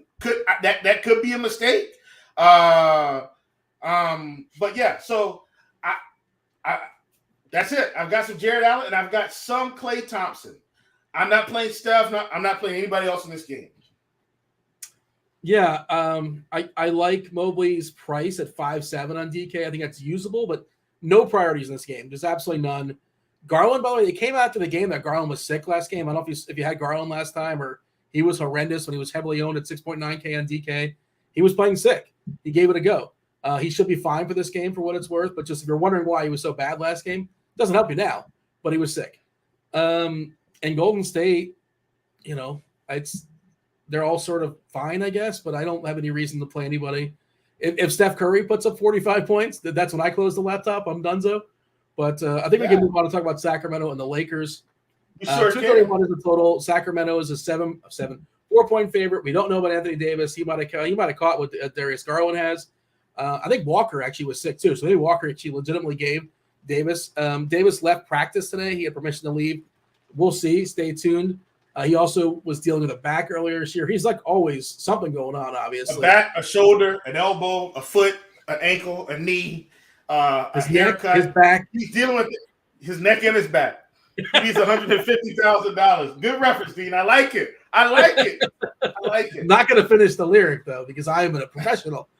You already went on a rant earlier about Russ being a phenomenal play. Like he's just – here we are, man. People love goofing on Russ, but he's an incredible play. Also, I love Russ against teams that have a lack of perimeter protection. And we're talking about Domantas Sabonis as the last man standing. That guy's going to stop Russ. No, he's not. He's not a rim protector at all. There's Rudy Gobert ain't there, right? And we saw him go off against Utah against a team without Rudy Gobert. You want Russ against teams without a rim protector, and Sacramento lacks that. One of the things I don't know what to do with, I saw him popping up earlier. I don't know where he is now in optimals. He probably has fallen back because of all the value that's going to come out. Is like the Malik Monk revenge game. If you heard about people talking about this one, and I just don't like shooters coming off the bench. Their time is limited. They have to get there. They have that one route where he puts up 25 points, which he can. He certainly might, but I don't know to a Malik Monk if he'll take there by all means. But I like running it back with Sabonis on the other side. I'm good with Fox. I like the Fox price on FanDuel specifically, 8K, probably much more so than DK. But I'll turn it over to you. What do you got as far as the Lakers and Sacramento as it's pouring over here? Apologies. Yeah, I actually hear it, but that's okay, Dean. I'll let you into another little secret here after I talk about this game. But I just love the fact that us at RG as a company, we have Russell Westbrook coming off the bench. I mean, just tribute to Russ. That's on the lineups page. I actually think Russ will start, but I still think that's just very. I don't think he will. No, he's not going to. You don't think he'll start? Oh well, great. So we get Russ. Okay, so he might start if Davis doesn't play. If Davis doesn't play, they might start him. Otherwise, they'll bring him in like at the 8-minute mark or something like that. Yeah, he's still a starter. He's still going to play more minutes than like everybody else. But I'm all the other like wing players. But I like Russ. Of course, I've got plenty of Fox. I've got plenty of Sabonis. I've actually got plenty of Malik Monk. But it's got nothing to do with revenge. It's just got everything to do with the fact that he's 4,700. And he does have potential for 30-plus fantasy points. Potential. Not saying he's going to do it, but anybody that has potential, he does. And Dean, we scooted over something. I lied to the people. I'm very, very sorry that I not tell you the truth. My secret MME play here is Kevin Love. I'm rolling Kevin Love out every single start this season for the 3 to 5 games out of the next 30 or 40 that he hits 60 fantasy points. Okay, it won't be 60. It'll probably be more like 40. But Kevin Love is in my rotation here for tonight's build at 4,800, which is why, when TJ talked about rolling Mo Bamba, I said, well, I have another guy that's like that I'm going to employ or deploy, and that person is Kevin Love at 4,800. So sorry about that, folks. Wanted to make sure I got that to you. That's kind of my MME GPP play of the day, if you will. Kevin Love at 4,800. I see Andy and Cards popping up in our picture here. I don't see Roth. Hopefully Roth is coming. Roth is coming shortly, I imagine. They'll be jumping in the conversation soon enough. And also I learned yesterday we can't ask Andy any questions. He's got to wait a minute or two. I don't know when we actually can ask him. I don't know how that works. Never. We actually can hear you. Are you all cured now as far as your mic? You good to go? You never know, Dean. Happy Friday, Andy. Happy Friday, Cards. I guess Roth is coming. We assume he's on his way, correct? Yes? As far as we know? I think he might be checking the radar down where you are, wherever you are, man. I can hear that coming through the screen. Yeah, it's pouring pretty good. I guess we're still getting remnants of the tropical storm, I suppose. It's been raining here down in South Florida on and off for the last several days. It's 2022, Andy, and Russ Westbrook might be like the best play on the slate again. Like what's we're living in bizarro world, man. What's going on? Hey, man, dude compile stats. That's all we care about. Doesn't have to be efficient. Yeah. Is Davis going to play? What's your bold call? What do you got? Where's your lean? I think he's going to play. I think he's going to gut it out and like not be very good. Because he's dealing with other stuff too. Like if you've watched him play, he's like grabbing at his back all the time. He's taking some hard falls this year, and he wasn't happy about Barkley basically calling out for what they call him street clothes, right? Like he didn't take kind of that, and he really tries to gut it out, but he hasn't put up like many like slate winning performances this year, if any. I know obviously LeBron being gone it changes the situation to some degree. I don't know what to do with Anthony Davis, Andy. So I wait for your thoughts. If you want to give a preliminary thought, by all means, I'm curious. What do you have? I mean, I think he's like the ultimate GPP play now because of the Q tag, because his teammate's going to be uber chalk, and because Bobby Portis, who has the same positional eligibility and is cheaper, which means a different roster construction. I mean, he makes he's such an obvious GPP play because it's the late game. I mean, if he plays and he's going to be like 4% owned or something. Yeah, you got to be able to, you got to hold, and you got to have a backup plan just in case. I'm with you. I think he plays as well. I see Chief Mineralogist Kevin Roth. Roth, were you forecasting that basketball game that was going to take place on the aircraft carrier? Well, what were you doing the last minute or so? I know what I'm talking about, right? Yeah, no, I actually, they're lucky. It's only like 5-mile-per-hour winds for that. But still, outdoor basketball is going to be low scoring. I don't care if it's perfect weather. It's never as perfect as inside. So give me the under on whatever the hell the total is on that one. Cards, you're a college basketball guy. Who's even playing that game? Are you wagering in that game? Taking the under? No, I'm not. I mean, it's Michigan State and Gonzaga, and it seems like they've got. Again, I don't follow college basketball maybe as much as I did 5 years ago, but okay. What I would project that game to be with those two teams, I think the opening total is about 8 points lower than what I would have expected. So, I think they got some of that kind of priced in there. I'd expected it about 150, and it's 142.5. That's too low for and I like betting unders as much as everybody, but as much as anybody. But I am passing on that. Gee, if you got anything else, the boys? Oh, go ahead. Wait, have we made fun of Dean for being bright red yet? Did I miss out on that? Because for whatever reason, your coloring, you look like a tomato. You are a little tomatoey today. Okay, so you know what happened? I'm in preliminaries. There's this. Have you heard about the Power Slap League that's going to be starting up in 2023? I saw that. I'm in training. I'm in training right now. Preliminaries. I'm the very first, I'm the world's very first Power Slap League DFS expert. So yeah, I'm gonna participate in that. The PSL. Have you guys watched the highlights of this? It's wild. I guess it's a sport. I don't know what to call it. I can't begin to tell you guys how funny this is. The Power Slap League. Any other DFS player that tried to go into that would back out. That's just how those things go. I love how Europe, I think. But every real sport is trying really hard to distance themselves from like CTE and all this. And then there's a league that's literally just grown men. And Dean, did you see the slow-mo shots? Oh my God. Like half their faces over here, half their faces like it's so bad, man. They're leaning in. They're like they're pro CTE. Listen, Dean, that might be the funniest thing Dean's ever said. Like, I'm serious. Dean, you're red. Oh, preliminary Power Slap League. Like, what? It sounded believable, right? I said it like as if it was like factual. Bones Highland officially rolled out. Myself and Will. Will, you got anything else, little boys? We're gonna step aside and let them do their thing. Nah, let me get out of here. I gotta go talk to my friends about this Power Slap League.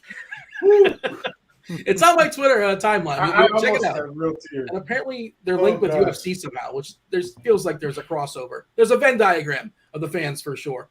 That was Will. I was Dean. Hit that like button. Don't go anywhere because Crunch Time starts now, starring Chief Mineralogist Kevin Roth. You got Andy Means. You got SDL Cards. It's the Fanduel sponsored Crunch Time. It starts right now. Appreciate it, gentlemen, and welcome to it. It is indeed Crunch Time, and yes, as Dino mentioned, sponsored by Fanduel. By the way, Fanduel's single entry series, it's up and kicking for NFL. Reserve your entry at the $5, $33, or $100 tier. Get in on the action.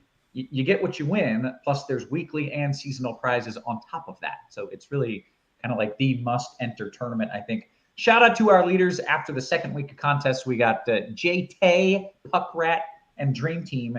Don't forget to sign up for the FanDuel Sportsbook as well. You bet $5, you get a free 3-month pass to NBA League Pass, regardless of if your bet wins or loses. But if you're following these two gentlemen or me, because I'm on fire with my sports betting lately, you will win. You don't have to worry about a loss. Meansy, I'm 4-0 in my last 4 weather bets. I'm feeling it. I'm hot, Means. I know you crushed college football last weekend, I believe, and then you had the Thursday night, right? NFL? That's right. That's right, baby. Give me those bad weather unders.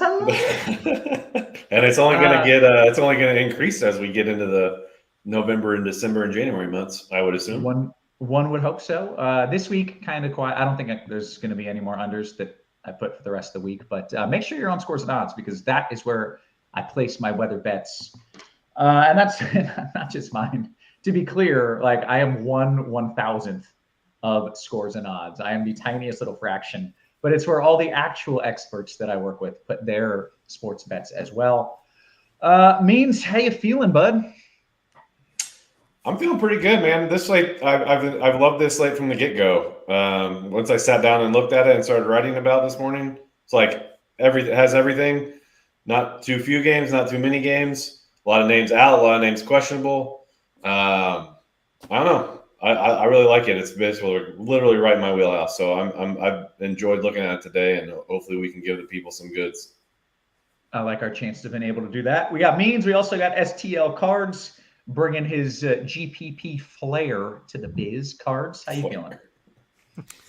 Yeah, pretty good. Andy said it's a pretty interesting slate tonight, and I believe our optimal on FanDuel right now is projecting for 350, which I think is the highest we've seen so far. And then I went through and said, what is the best lineup I can make based on our projections using not a single player that's over 20% owned. And even without a single player in my lineup over 20% owned, I still got to a projected total of 310. So that just goes to show you that there are some guys that aren't going to be as highly owned tonight because there are so many options that can still provide you some upside. Not to say that you have to, avoid everybody that's over 20% owned in GPPs, but there are pivots to those other ranges tonight, and I think it's going to be a really interesting evening of basketball for sure. Okay, well, we'll talk the chalk, we'll talk the pivots, and we will start with a little Fanduel, or means if you want to overall chat, we can do that. Your call. I don't think I have much to overall chat because it's really AD is the lone questionable, and I'm double checking that, but yeah, he's the late game. So we have I showed him last time. We have what if projections up. If you just go hit our content schedule up here, and if you're a premium member, if you want to see what projections will look like with AD out, we have those in the content schedule, and go to what if projections. You'll see those there. Hey, real quick, just to like tout it a little bit more. Yeah. The other day we had Zinger out, and so I looked at the what ifs, and it said, Gafford is going to get a bump in usage in minutes. So I played Gafford. I think it was just last night, and he smashed. He smashed. There you go. He killed. He had like 30 plus DK, like low 3K price tag, I believe, right? Yep, he did. And it was just the what ifs. So that's all I did. I looked at the what ifs. So make sure you're using that tool. Yeah. We'll jump into FanDuel. I have 4 guys tagged on FanDuel, and Roth, if you want to get started while I'm talking, I got 5 tagged on DK, so you can start putting. Let's go. My kind of night, baby. Start entering the chalk, baby. Yeah. So FanDuel, I have Russ, Campaign, and Javon Carter and Bobby Portis tagged everywhere, and then I also have Ivy tagged on DK, where he's a lot cheaper. He is only shooting guard eligible on FanDuel. Still think he's a very good play on FanDuel with Cade Cunningham out. That's the last little bit of news that we got, I don't know, within the hour. Him and Paolo got ruled out. So I think you can play Ivy. I think you can play Booker. I think you can play De'Aaron Fox. I think you can play Marcus Smart, Trey Jones. I'm obviously listing off a bunch of guys here, but I only have one spot left. So it's like you're kind of just seeing what you're left with in a way, depending on what you do to other spots. But that's mainly it. The Bookers, the Foxes, the Ivies. Because some other guys I'll talk about will be small forward eligible. So we'll go a little more in depth here at small forward just because I have far fewer guys tagged here. You have Grayson Allen. He's 5K. Anthony Edwards. So he's only 7-2 on FanDuel. I really like him on FanDuel because of that tag. Man, the Timberwolves, I don't know what is going on with them. There's just weird vibes coming out of that team. Even if you watch them play, I don't know if you guys saw the clip where Karl Anthony Towns literally ran out of bounds. Like he went to post up, didn't get the ball, so he just ran 5 feet out of bounds, and then Edwards passed him the ball. It's just really weird. But then the reason I say that is because then you look at Ant's his game log. If you look at his usage rate, I think in the last 3 games have been his 3 lowest usage rates all season. It's like he's checking out. It's really weird. But his price tag's down. So And another thing, this is the team that I don't want to say coming out party because he had a good, second year anyways. But when they played the Grizzlies in the playoffs last year, Ant was borderline carrying the Timberwolves. So maybe that's something that clicks him back into go mode. I don't know. But regardless, price tag's down. I really like him. If you don't want to play him, you can just play Keldon Johnson for 100 more. Our projections prefer Ant by quite a bit. I think it's a little closer, especially just with baking in a little risk with whatever's going on with Ant. So I think those guys you're probably spending on one of those dudes. I like Scotty Barnes at 7-7, probably just a little bit behind them. But then cheap stuff, like I mentioned, Grayson Allen, Dylan Brooks is another one. Oh, you have Desmond Bain. I didn't even talk about him. He's just a freaking baller. But 8-1 is a tough ask, but he is absolutely cash viable. He's pretty much been paying that off for the most part. So that's probably I didn't mention Klay Thompson, but he's probably kind of just the last piece sort of thing. So let's go to power forward. You have Portis here. Not going to go into too much of what happened last game with him. In general, especially with a guy like him who's been on the team for a while, and we have such a long track record of what he's done without Giannis, without Drew, without Middleton, but mainly without Giannis. That's like really the important one. He's just too cheap on FanDuel, and I have him tagged on DK too. Like I think you just play him in cash games. If you want to take a stand on him in tournaments, by all means, go for it. But I think you play him in cash games. The two Magic guys are really good plays now with Paolo out. Wendell Carter at 6'4" and Chuma Okeke at 4'3". Generally speaking, I think that's going to be the bulk of what you're looking at in cash games at power forward. You have Keldon there. You have Scotty Barnes there if you need it. Let's go to center real quick before I pass it back. You have Portis if you need it. You have DeAndre Ayton. You have Brooke Lopez. You have Jakob Poeltl, like all right there in the 6K range. Oh, and Wendell Carter's there too, but he has the power forward eligibility. I think you're spending on the 6K guy here. I don't necessarily have a strong lean on it, though, is the issue. But I feel pretty comfortable that is where you should be landing with the rest of your roster construction. But picking between, like, let's assume you play Wendell Carter at power forward, then you're kind of picking between Brolo, Poeltl, and Ayton, and they're all within $200 of each other. That's mine. I'm probably not playing Poeltl. I would play one of the other two, probably Ayton, but it's close. So that's about it. That's all I got. Okay, very good. Means, let's see, Cards, what is your game plan here in GPPs? And you can talk overall, if you'd like, about which of the chalk you like and which of the chalk you're spitting out. Yeah, I mean, you can take it a number of different ways. Everyone's going to feel a little bit differently about the chalk guys. I mean, I think, you're probably, like, if you look at the point guard, shooting guards, the two chalky kind of values are Payne and Carter. I'm probably not playing them together in the same lineup for ownership reasons. You can split them up. You can take a stand and maybe play one and not the other.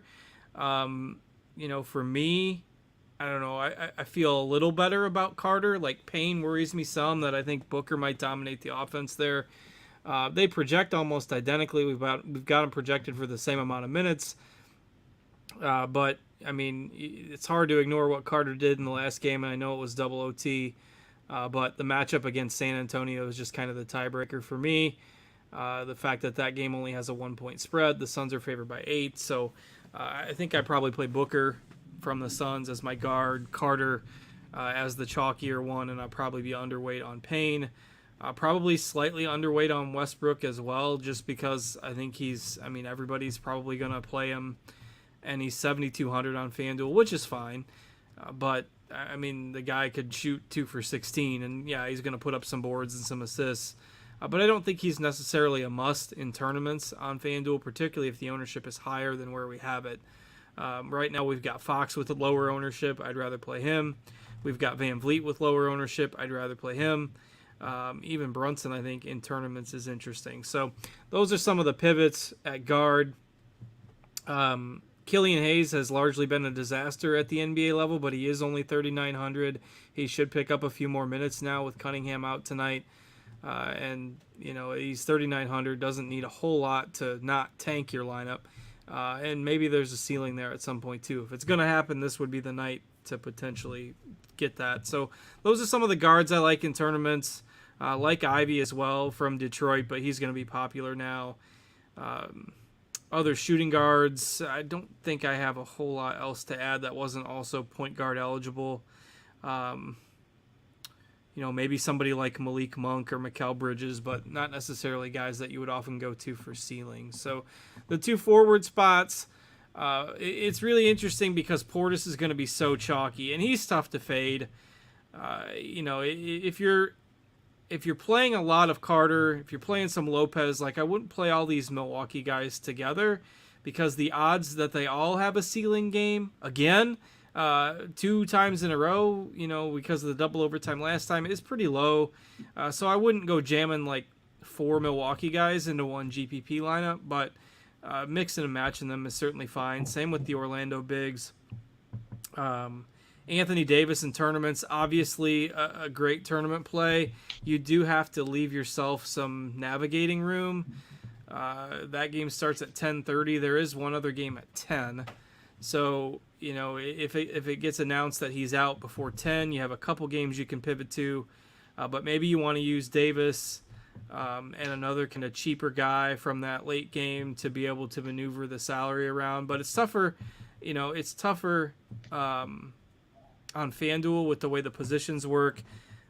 Just that you don't have a utility spot. Like on DraftKings, you can plug Davis into your utility spot and maybe give yourself a little more flexibility. But particularly since I don't want to play a ton of Westbrook, I kind of hope that Davis plays. And so I'll, maneuver some tournament lineups to where I've got him in there. Mm-hmm. And I think center is really interesting for tournaments because you've got Portis, Carter that are both power forward eligible as well. Meansy mentioned Pirtle, Ayton. Like those guys combined are going to take up more than 70% or so of the ownership at center. You've got Towns at 14%. You've got Jokic. We've only got at 6% tonight, and he did make that build where I said I wanted to use everybody under 20% and still projected for 310. Jokic is kind of in that discussion. So I don't think you need to get mega cute. If you find one of the chalk guys that you want to be underweight on, for me, that's Payne. You go for some lower owned, like 10%, 12% owned guys. You don't have to go for the 2, 3, 4% owned guys on an 8-game slate. There's plenty of guys around that 10, 12, 14% ownership mark. Davis, Jokic, Klay Thompson, I think is reasonable in tournaments. Grayson Allen, we've got at 15%. Dylan Brooks, we've got at 12. Like these are guys that are cash viable, but they're not going to have the ownership of the Portis, the Payne, the Carter, and those guys that are chalky. So those are some of the tournament guys I'm looking at tonight. Okay, very good. Means let's talk a little bit of DK while we were going through FanDuel. I made some chalky builds. It feels good. You get those 5 tags. It's like a comforting blanket just hugging you, saying, I won't let you down. I will carry you to a min cash. Am I your weighted blanket, Roth? Yes, you are your 5 tags is my weighted blanket. So I feel confident about tonight, but let's talk through what you're doing in some of your other spots, I guess. Yeah, this one should be pretty quick and especially guard, because I had everything swallowed up with the guards. So if you're going to go this route, you're pretty much locked in. So if I'll just mention some others I might be looking at. If you want to, hack one of these guys off, it would probably be, let's see, one of the Van Vliet Bane guys, or that range, Jalen Brunson at 6'8". Maybe Malik Monk, but I'm just saying that to say another name. Honestly, I don't. Quick question. Yeah. I realize that these are all your tagged guys, but if you were going to give one the axe, let's say for tournaments or single entry, do you have one that you feel the least confident in? It would be one of Ivy or Westbrook, because I would not fade in cash games. I would not fade either of Carter or Payne at those price tags. Probably be Russ, just because. It'd probably be Russ because he's more expensive and he has a little more volatility just to his game in general. You can make the same case for Ivy, who's a rookie and it's like 10th game or whatever. So he has 2 bad turnovers and the coach benches him to prove a point. Yeah, exactly. Shit out of luck. Yeah, a teaching moment. Yeah, he's playing 19 minutes. Yeah. It'd probably be Ivy. Now that I think about it, it'd be Ivy. Yeah, that's a good question though. I don't have anything else to say about guards because I think you play those 4, and I'm just talking to talk at this point. So. Let's move it to small forward where, obviously with 3 other spots, there is a discussion here. I talked about that Keldon thing on FanDuel. Keldon's cheaper on DK. I prefer him for cash games on DK. He's 7-1 and 7-5. Most likely you're going to be having one of those guys in your small forward spot. You also have cheap guys like Grayson Allen at 5-1, Chuma Keki at 4-5. Sadiq Bey at 5'5". That's about it. Let's go to power forward where you have Portis there. So we will look at a couple other options just in case you need someone here for the forward spot. You didn't mention Bane there, right? Did I not mention his name? Yeah. He's fine. Yeah, you can spend it. He's just a little more expensive than those other guys. If I'm going in order, I would go for that small forward spot. I would go Keldon, Bane, Ant. Those would be like factoring in salary. That's what I would rank them. If you have the money, I would play Bane. Like if you have, what is he like, 1,000 more than Keldon, I think. something like that. Maybe more. Oh yeah, 1,000 more. I would play Bane if you had the money, but yeah, in that order: Keldon, Bane, and then Ant. Power forward. I don't really think there's anyone here that I didn't mention. A small forward, maybe Evan Mobley at 5'7". I think that's it. So you might even be playing 2 of those 7K, or you might be playing like 2 of the Bane, Ant, Keldon batch there, because I don't love a lot here power forward besides maybe like Chuma. I'll mention Thad Young's name too. He's 3-1, could bring stuff together for the rest of your lineup, because they're without Siakam, but now they're also without Precious Achua.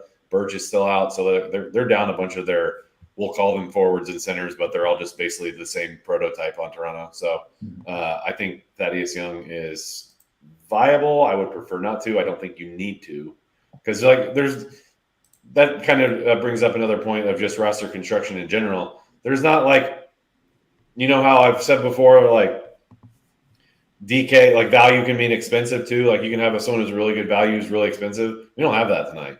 Like Giannis is out. Jokic's usage is down this year. Like I'm just looking here at our top RG values. The only guy in the 5 digits is Ja Morant at 10K, and he's way down here. So like, it's not one of those things like, oh man, I got to get Luka in tonight, and let me get this 3K punt and hope it goes well. Like that's just not the way the build works. So probably don't need to do anything in that Thad Young, Cam Reddish range tonight, in my opinion. Center. Who's some guys here? Obviously, you got to play one here, and you're probably not playing anyone. So let's try to pick one. Kind of a similar story as FanDuel. You got this 6K range. Ayton, 6'2". Brolo, 6'3". Pirtle, 6'7". Jarrett Allen, 6'6". You're most likely going to be playing one of these dudes here. I think that's just the way the build goes. You can put Mobley in there if you need to. I could see maybe a Sabonis build or something. I'll mention Steven Adams and Isaiah Stewart, like a little cheaper. I would prefer Mobley if you can get him. So pretty straightforward build for the most part. It's not like the last 3 spots are easy. You got to make some tough choices, but I think the start of the build is really easy. So that's all I got. Okay, quick question, not related to DFS. How is Ayton's price always so cheap? Like, he's 7 feet tall. He can kind of shoot. I assume he rebounds. How does he not acquire enough stats to somehow get like an inflated price? What is his deal? A lot of it has to do with he does have a good like face-up game, but a lot of his points do have to come off others or off rebounds. Like he's just, I don't know, just the way they're either the way he's wired or the way the team wants him to operate. I'm not sure, because you see the skill set and the I don't want to say talent, but like the athletic ability and the measurables, I guess. You see the measurables and you'd be like, how's this dude not averaging 25 and 12?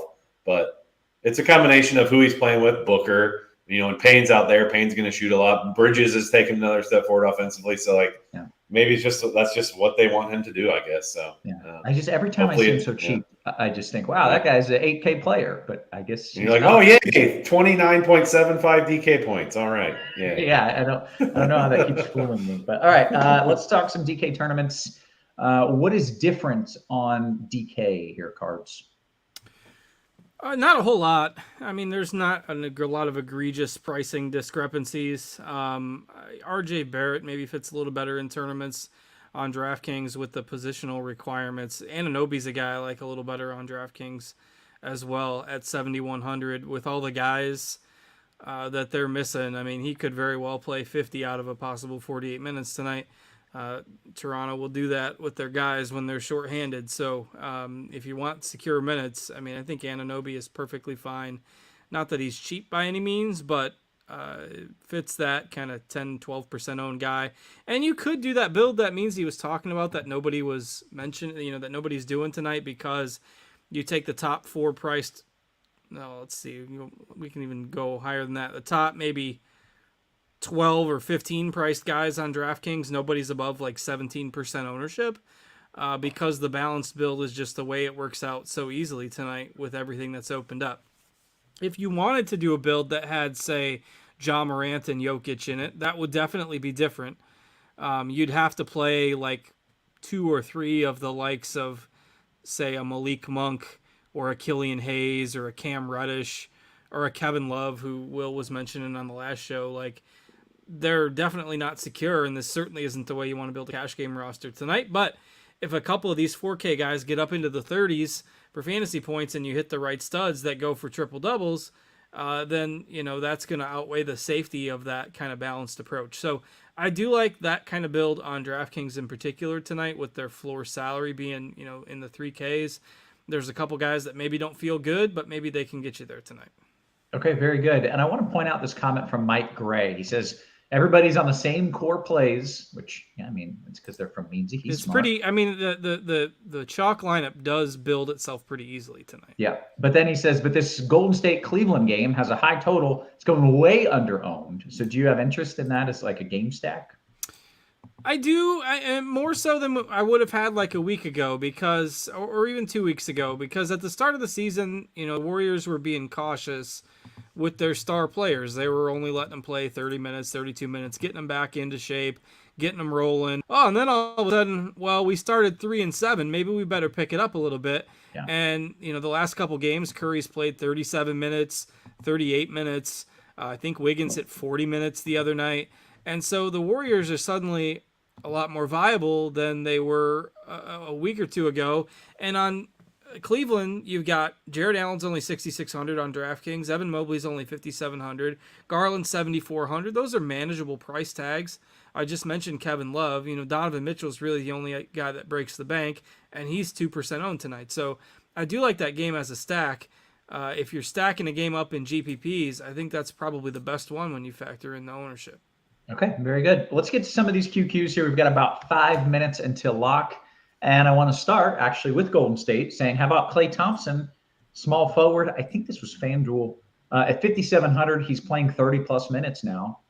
I suppose this is a tournament question, so Cards, I'm coming to you. Yeah, I mentioned him on FanDuel at 5,700, where you can play him at two spots. The issue I have with DraftKings playing him there is that the guard spots are so loaded, and he's shooting guard only. If he was small forward on DraftKings, I'd be a little bit more interested. But on FanDuel, I think he's a better play there. The minutes are trending up. Eventually, he's going to start shooting better. So I do like him on FanDuel. Very good. Achilles DK Cash means you want Allen and Allen or Bay and Brolo. Allen Lim? Yeah, I don't know which. I don't know the second Allen. Grayson Allen and Grayson Allen. Jared Allen. I completely did not listen to the second part. Yeah, so Jarrett and Grayson, and then what was the other one? Versus Bay and Brolo. Let's go Team Allen. Let's go Team Allen. Okay, I like it. Allen and Allen. Let's see, Cards, your top two bad chalk tags. And this is not an attack at Meansy. But if you were to get off of two chalky plays, which two would you be off of? I called out one of his tags the one night he wasn't here to defend himself. I don't remember who that was at this point. I can't remember how they did. So we're not keeping score. But, yeah. I mean, just in terms of tournament upside, I think the guy that I'm the most underweight on is Payne, just because I don't see as much of a ceiling. I see a big ceiling with Portis, Ivy, Carter, even Westbrook has a ceiling. Just Payne is the one guy that I think in tournaments maybe is a little bit of bad chalk. Okay, very good. Alan Lem, by the way, is in the chat, so he appreciated the shout out there. Gamble, FanDuel Cash means Okeke and Tatum or Wiggy Randall. I'm going to go with the Chuma one. Let's go Chuma, Okeke, and Tatum. Okay, very good. Aside, FanDuel Cash 3v3, Ivy, Okeke. I'm trying to say it right now and I'm butchering it. So Ivy, Okeke, AD, or Big Body, Wendell Carter, and Scotty doesn't know Barnes. I would do the second one. Very good. FanDuel Cash 2v2, Scotty Barnes and Clay, or Wendell Carter and Big Body, Kelvin Johnson. I would definitely do the second one. Okay. What up, fellas? Cards is for you. FanDuel single entry. I need a small forward at 4700. You're going to have to go to Meansy. I had DraftKings open, so I got to pivot over. That's fine. Come back to me. DK Cash means Okeke and the Bane Train or Ant and Grayson Allen. P.S. Is Pirtle safer than Ayton? Cash. I call Pirtle and Ayton apples to apples, honestly. Okay. And then the answer, I already forgot. What was the question? Okeke, Bane Train, or Ant and Grayson Allen? I have a feeling Ant's going to ball out tonight. I don't know why. I'm going to go the Ant one. I think Ant has a big game. It feels like Something about the 3 Grizzlies. games of like checking out is about as far as you can go without like creating a massive problem. I feel like he has to, like game 4, you got to flip the switch. Yeah, Otherwise, and the Grizzlies, there's something about it. I don't know. I think he's going to have a big game. I'm an Ant truther, though, man. I've said that like half of his games this year, and he's blown it. I was just going to say, I think you're developing a little thing for Ant. Yeah. Maybe I like the movie he was in. I just watched it again like a week ago. It's so good. That movie was so good. Where are we at here? Okay. You had to come back to me for cards. the 4,700 or cards. less. Yeah. Thank you, Cart. Yeah, thanks. I don't want to let that guy down. So the problem, that range on FanDuel is brutal. The only guy we have projected above 20 fantasy points in below that range is Troy Brown at 4,300. Cam Reddish is close. I suppose you could punt with one of those guys. However, I think you have to get up to like a Grayson Allen at 5K or Klay Thompson at 5,700 and try to find that $700, $800 somewhere. If forced to choose one, I'm taking Troy Brown based on projections, but I don't love it. Okay, very good. Let's see. FanDuel GPP single entry cards: Bridges, Edwards, Cat, or Bane, Jalen, Brolo. Bridges, Edwards, Cat. Yeah, give me the second one for tournaments. Very good, guys. Less than a minute until lock. DK means Bay or Trey Jones. I would play Trey Jones. And I think the Knicks just updated their starting lineup to put Hartenstein in, which is exciting. Is this about to lock in less than a minute? Does that game start in a minute? That game starts at 7:30 Eastern, so we have a little bit of time. I want to see where we come in on projections because he's only 5. He played that one game. We played him 38 minutes, and they've been starting Jericho Sims. Now it sounds like they're starting Hartenstein, and he's 5'5". I'm very curious to see where our guys put his minutes at. I'll see if I can peek at our Slack real quick. Okay, I'm playing some guy named C. Bassie at center. You should probably not do that. No? Roth, come on. Bassie? No. Okay, it seemed like a solid play there at basically min price. But the point is now I can go off of him to a play that I like at center at Hartenstein. Yeah, you'll have to move something else because he's not 3K or whatever. I know, but that's we have Bassie projected for 16 minutes. Remember, we had this discussion like last week. I can't stop doing it. Doing it. Means. And Bassie's not even like projected to get you. Oh, he does have a tag. Yeah, Bassie's got a tag. Okay, Bobby. Yeah. See, this is why I played him. But you're right. I need to stop playing the security blanket tag. But he does have a point because Papa's talking him up. He said something like, I forget, like they just got him from the Sixers, I think, this offseason. And I think Pop said something like he was scoring a ton in the G League, so we thought we better call him up. So when they started playing him right away, so I don't know, maybe Bobby might be onto something. Yeah. Well, I think that's more of a 2-game slate play than an 8-game slate play, especially tonight. Well, literally every other play I did was the chalkiest play in the universe. So I felt like I had to do something a little different. I don't think that's going to be the differentiation play that helps you win, though. So change two. You have to change 2 guys. Yeah. Hey, Means, are you drinking a beer? Of course. I have a word of caution. They'll make me fat. No, this is the worst thing that's ever happened. Are you ready for this?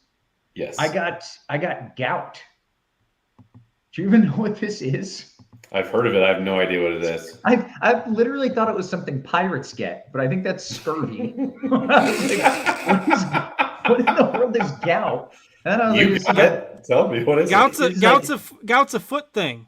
It's a foot thing that you get. I thought I broke my foot playing basketball because that at least like sounds hard. Like I was playing a lot of basketball. All right, I got a fracture in my foot. I go to the doctor, and they're like, "No, it's not that." But this blood test came back really high for gout, and I was like, "I don't have gout. Like I'm fit. I'm not 80." And they're like, "Do you drink a lot of beer?" And I was like, "Oh shit, yeah, I've got gout." You're definitely gonna start drinking wine. Yeah. So yeah, this is gonna be part of my pivot to wine.